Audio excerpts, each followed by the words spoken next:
This is High School Not So Much a Musical, a podcast that takes you on a ride through the peaks and valleys of a high school journey.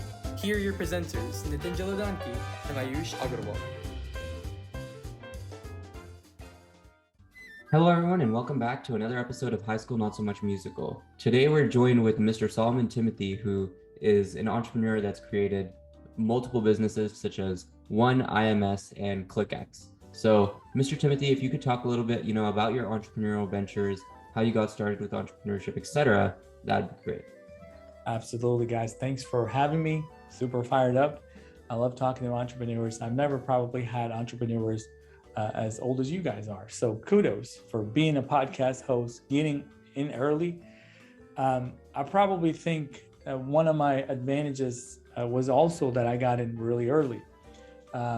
The day after I graduated college, I started a business, not knowing much about what I was going to accomplish, not knowing how it was going to work out, not knowing where I was going to get my customers. I knew that I wanted to do something, you know what I'm saying? So I started our first agency. It wasn't even called One IMS. That was named after that, after I learned what's really happening. We started an agency and we started to get customers. It was much more creative. Back in the day, at that time, it's about 15 years ago, websites was like a big deal. People didn't even have websites. Domain names, you didn't even know how to register a domain name. GoDaddy got really popular way after. So my job was to build those really basic, and I'm telling you, it wasn't even fancy websites to help those business owners that knew that this was the future. So that would be kind of like the beginning point. I'm not sure if that kind of helps you and if you need me to dive a little deeper.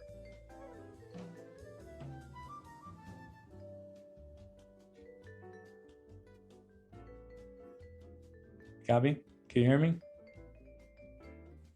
Sorry about that. So that gives us a really good understanding of, what exactly you do in terms of the entrepreneurship side. So we can actually go into each of your businesses now and talk a little bit about how exactly you got started with them, etc. So if you want to start off with, out of both of your businesses, which one, you started first, or which one, you focus more of your time on, etc. That'd be great. Absolutely. So we started One IMS to really help, I guess, to fill the gap of what businesses really don't know what they're doing, right? So when it comes to marketing, they're really good at the thing that they do. They're really good at their business. But what they're not really good at is how do you get more customers through the doors? So our job has been to fill that gap of lead generation and customer acquisition. And we scaled it. We scaled it to the point where we had pretty much a much larger market, market of Chicago. I'm a Chicagoan. And beyond that, we built all the systems that you need to grow and scale an agency. So being kind of like my first time doing it, I went and consulted with a lot of consulting companies, individual people that are in the business, coaches, consultants, pretty much to scale companies. They flip companies, they do all that cool stuff. I said, can you help me do the exact same thing? So we built all of that framework, and ClickX is a product of that. So what we built for ourselves, we later started to sell as a software, and that is how ClickX was born. So ClickX would have never been born had I not had firsthand experience doing the things, being an entrepreneur, learning how to get customers, how do you onboard a customer, how do you scale their marketing. And so it just sort of became a natural progression, if that makes sense. Yeah, wait, so I completely understand One IMS, but I'm a little iffy on what ClickX does. So is ClickX helping them with marketing, it's sort of like a general aspect, or is it building websites for them? Great question. So ClickX doesn't do any of that. We're actually an agency for agencies. So our customers at ClickX are actually agencies, if that makes sense. So we work with agencies to scale their agencies. We don't work with small businesses at ClickX. That's what our first company did. That's how I learned. So scaling the business is kind of how we became what we are today, which is how do I help another agency go through the exact same process of scaling? How do they pick a niche? How do they build offers? How do they market themselves? How do they generate leads? And how do they do fulfillment? All of that is what ClickX is in the business of today. Okay. And basically, because like the primary listeners of our podcast are high schoolers, and we're trying to show them like what's out there in the world, like obviously a marketing agency is like a really great job that these high schoolers could go and like fulfill in the future. So what do you think would be like some of the most key skills you need to be successful in a marketing Great agency? question. So I don't think you could ever start early, in my opinion. And one of the programs that we have at ClickX is for people that are just starting out, just so you know. I helped a college student in Canada get their agency up and running. Literally, he had probably less than $1,000 to get started, just so you know. So it doesn't matter where you are. If you're listening to me, you can start anytime and scale it as you go. The second part of what we do here at ClickX is existing agencies coming to us and scaling up, getting more customers, growing. That's the second piece. So what are the skill set that you need to have as a student trying to get into this business? I would say the biggest thing that you need to have is a passion, and our core values is people, passion, performance. You got to have a passion for this field. It's really not meant for somebody, and this is probably every one of you guys. Gen Y, is that what you would call you guys, or is there another one? Is that you guys? Is that Gen Y? Gen Z. You guys are Gen Z? Gen Z, yeah. Right? Okay, yeah. So it's just being a digital native, right? So everything that I'm touching is all driven by Google, Facebook, LinkedIn. And it's for those of you that really know how to work that. If you're really good at scaling an Instagram account, you're going to be able to take some of the same skills and apply it to businesses and help them scale. So I would say being a digital native and also really being interested and being passionate about this field.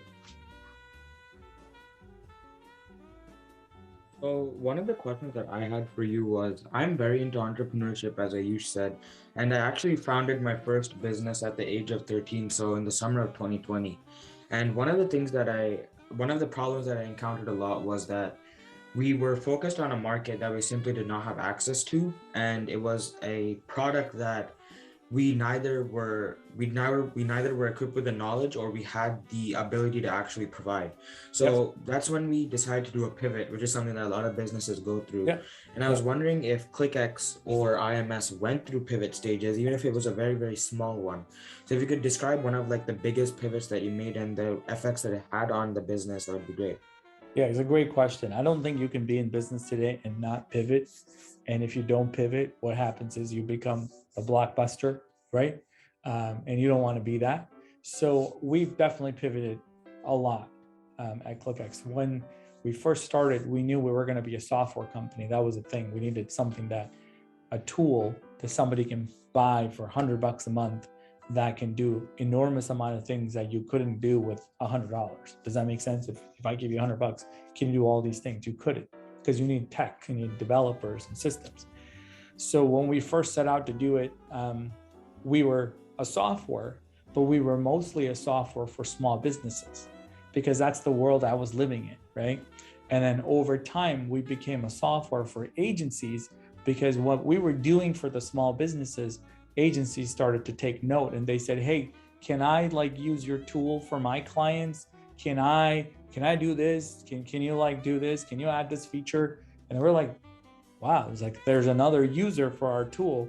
And that became sort of like, should we worry about that? Should we add these features? Should we do it? And eventually the users that are agencies became bigger than the users that are small businesses, if that makes sense. So we just said, screw it. We're pivoting to agencies, because that's clearly where the bigger need is, or there's an unmet, right? There's people that have some unmet, business. So we're like, all right, cool. So that's how we pivoted from being a SaaS platform for small businesses. By the way, I don't think they would be able to use our platform just because they don't know enough about marketing. So agencies find it quite easy because they know exactly what they're trying to accomplish. It was something that we learned, we didn't know. So great question. Right before this. Yeah, go ahead, Rishi. So like right before this, when I asked you like what are the key, what skills do you need to like have to be able to work in a marketing agency, you said you need to have passion and like good knowledge with technology. So and I feel like almost everyone nowadays has like a LinkedIn, and like a LinkedIn is a way to market yourself. Yep. And like one IMS markets entire companies. So I wanted to know if there was like any similarities between like marketing for one person or marketing yourself and marketing like a whole group of people as a company. Yeah, I think everything kind of comes back to a personal brand. But you definitely, I mean, we don't work with individuals at One IMS. We're dealing with a company, right? We're trying to help the company grow. But there's an element of personal branding because we always want to brand the CEO. So there's some of that, but then CEO isn't out there trying to acquire the business. It's the business itself, right? The lead generation, their funnels and things like that. I would say it's very, very different to market a company than it is to market a person. You would only market a person if the business was the person, right? Like a coach, like a Tony Robbins or something like that. Then that's the person that you're trying to sell. But even then, you're still selling the company that he's leading. I don't know if that makes sense, right? So it's still a company, it's still an entity. Everybody's a brand. I'm a brand. You're a brand. This podcast is a brand. But if you were the brand, then you would market yourself just like we would do on a company. The functionalities or the formula, the framework is the same, whether you're trying to promote a person or a company. It doesn't really matter.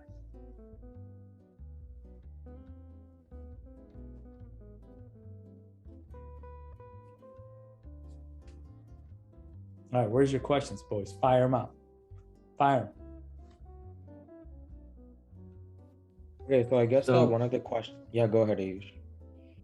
Nitin, if you have a question, go for it. Okay, so one of the questions that I had was, so you described that your business was a SaaS or software as a service. So what is the way that, so for me personally, when I was growing my business, it was very easy for me to kind of show I had a physical product. So I'm saying that this is my physical product, this is what it does.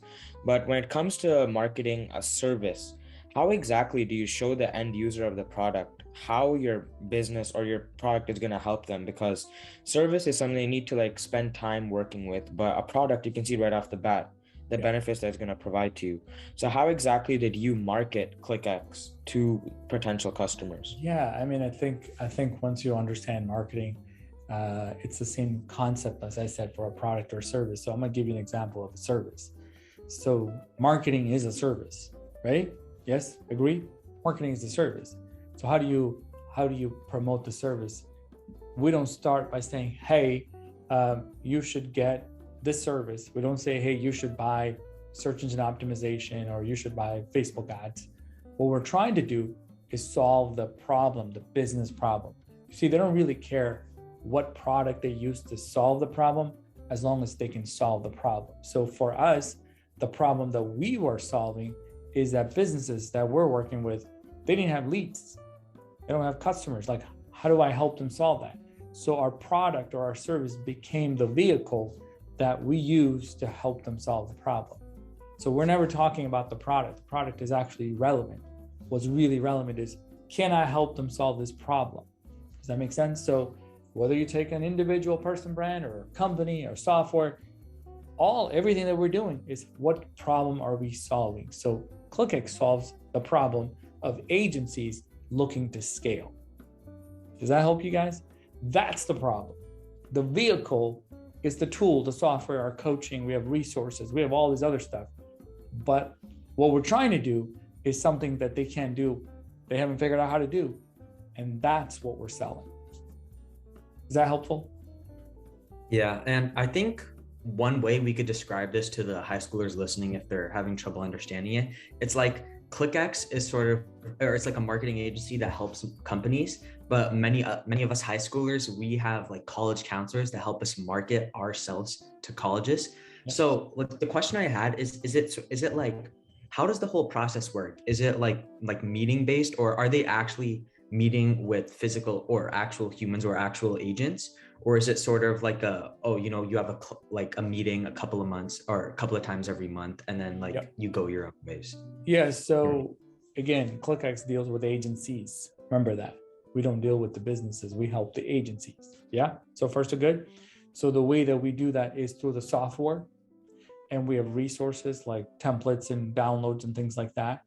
There's calls that we do with them. We help them generate leads. We help them with fulfillment so that they can grow without hiring more people. There's so many things that we do to help them achieve that goal, if that makes sense. Does that kind of give you a good idea? It's not one particular thing. It's all of those things put together is how they actually go and scale their company. Yeah, and I think that gives the listeners also a good understanding of what exactly ClickX does. And the specific question I had was, we hear of all these entrepreneurs working like 16 plus hours a day, working like 100 plus hours weeks. Now, you yourself as an entrepreneur, you must have had to go through that tiring process of constant work. So if you could talk a little bit, about how much is really the workload for your businesses particularly, and another thing is, what does the day in the life look like for you? Sure. In terms of being an entrepreneur. Let's try to break down one at a time. The workload, it's a great question.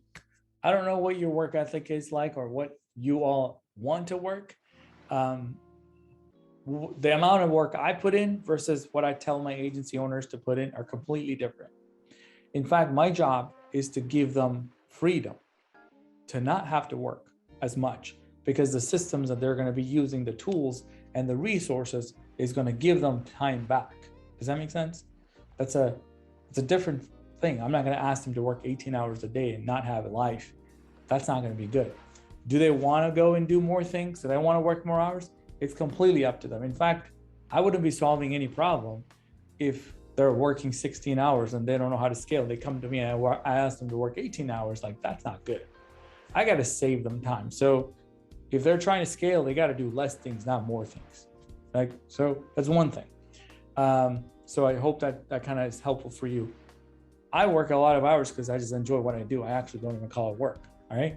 So for me, it's a different thing. It's my passion. I enjoy it. I enjoy teaching. I'm here to kind of impart some wisdom to you guys, and hopefully you guys do some big stuff and say, man, I learned this from Solomon. You know what I mean? I learned this from somebody that you interviewed. So I work a lot of hours, and it is what it is. I've been doing it for so long, but a lot of entrepreneurs just can't do that because they get burned out, and sadly they just quit. Right?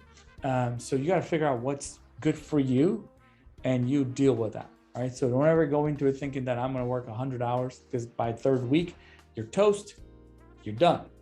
That's not really healthy. And a lot of entrepreneurs burn out. So there's the good balance. You got to figure out what's good for you. And if you want to put in more, that's up to you.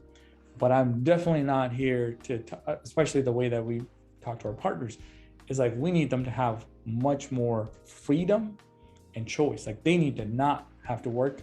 The choice of not having to do is great. That's what I would love to offer our partners, right?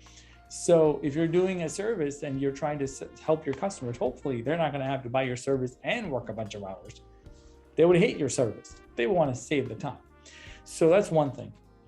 You wanted to talk about the day in the life. Tell me more of that question so I really, really understand the question. Yeah, so, I think vlogging has been a huge industry lately, both on YouTube and other platforms, where essentially people kind of go through what exactly they do on a day-to-day basis. So I was kind of wondering, what does that day-to-day basis look like for you, and how much does it really vary day to day? It does vary a lot. I can tell you one thing, that I've never had 2 days of the same thing. That would be me being an accountant, and I'm not an accountant. Yeah, I didn't choose that because I would get bored really fast. So for me, I think what my day looks like is much more meetings with our partners, meetings with our software development team, meetings with our marketing team, to make sure those things that we're trying to push are all happening. So I spend a lot of time talking to our customers, whether it's through our Facebook group or on Slack or anything. We want to have as much direct interaction with who's consuming our product and who is a potential customer of our product. So I spend a lot of time gathering information because we choose to do that. So a lot of my day is just learning, so that we can take that knowledge and go, build systems and process and tools and resources. Because if somebody's hurting, chances are somebody else is hurting with that same thing. So I would say about 90% of my day is variable activities, because this thing is different from day to day. So there's group calls, there's one-on-one calls, there's constantly new things that we can be learning. That's because I choose to, because I love what I do. But other than that, there's probably some sales, some content creation, things like that. Those are the variable part. But me getting over here and then whenever I choose to leave, it's completely different from day to day. You really need to get a video crew out here and vlog it. I'm serious. It is insane what we try to accomplish. But the reason we do that is we're in an extremely dynamic space. Does that make sense? So the challenges that our partners were facing pre-pandemic are not the challenges that they're facing right now. So when we're overlooking our market and our customers, we got to figure out, look, how do I set them up for success for the next 10 years, not for the 10 months? So I think we have a different challenge that we're trying to fix than most companies out there. They're just trying to put more products on the shelf and get customers to buy. We're trying to lead a whole entire industry, which is a very time-consuming activity. I really like what you said about how if you were to say, okay, I'm going to go and put in 100 hours each week, but then by the third week, you would be completely burned out and you would hate your job. And I feel like a lot of high schoolers can really relate to that, because on our podcast, we've brought on a lot of people who have specialized in mental health, and they've always told us about the key of implementing like healthy life habits into your lifestyle, like in moderation. Like you want to take stuff in small steps. So the question I had for you was like, if you could like sort of paint a timeline for the listeners and for us, like how long did it take for you to get successful or to get to this moment right now? Because I know like you started off with one IMS and then you branched out and you created ClickX based off of that idea. So how long did it take you to become successful? Guys, it's a great question. So what I want you to understand, the key takeaway, whether you're in high school, you're college, or you're working today, watching this or listening to this, is what took one person doesn't mean that's what takes somebody else. Right? So there's no like, hey, this guy took 8 years to scale his company, so I'm at year 1, I got 7 more years to go. It took me a very long time because I didn't know what I was doing, right? Because every agency owner who is a tactician, like they practice this stuff, they know what they're doing in terms of how the work gets done, because I'm all about the coding and all of the things. I was actually doing the work myself, so I did work a lot of hours because whatever business we got, I had to do it. And I started hiring people and things, but scaling a business is very different from that. So remember I told you I hired consultants and coaches and things like that. Those folks have helped me grow faster, but they never taught me what is the business side of things. So it's one thing to work on building a prototype. I think you guys are involved in some things like that to kind of create a product. That's a different mindset and skill set to do that. To make that product sell 1 million volume, that's a whole different thing. So it might take somebody 2 years to blow up, get on Shark Tank, and you make $10 million. It might take somebody 12 years to do that. Does that make sense? So it's completely different depending on what you're trying to accomplish. So when I started to figure out how do I scale this stuff, which is why everything about ClickX is about scaling, is because I want to cut short the time so that they don't take 15 years like me to get to where I'm at. They get 10 months, 12 months, 18 months. That's what we're trying to accomplish. So that's a very good question. It's a different answer. If you work with somebody who can get you there faster, they're going to get you there in a year, what it will probably take you 8, if you do it alone, if that makes sense. High School Not So Much a Musical is hosted by Ayush Agarwal and Nitin Jaladanki. Narration by Samhit Padala. Music from Louis Luang Relaxation Cafe, Tune Pocket, and Infraction. If you like the show, please recommend it to your friends and family. Thank you for listening, and see you next time.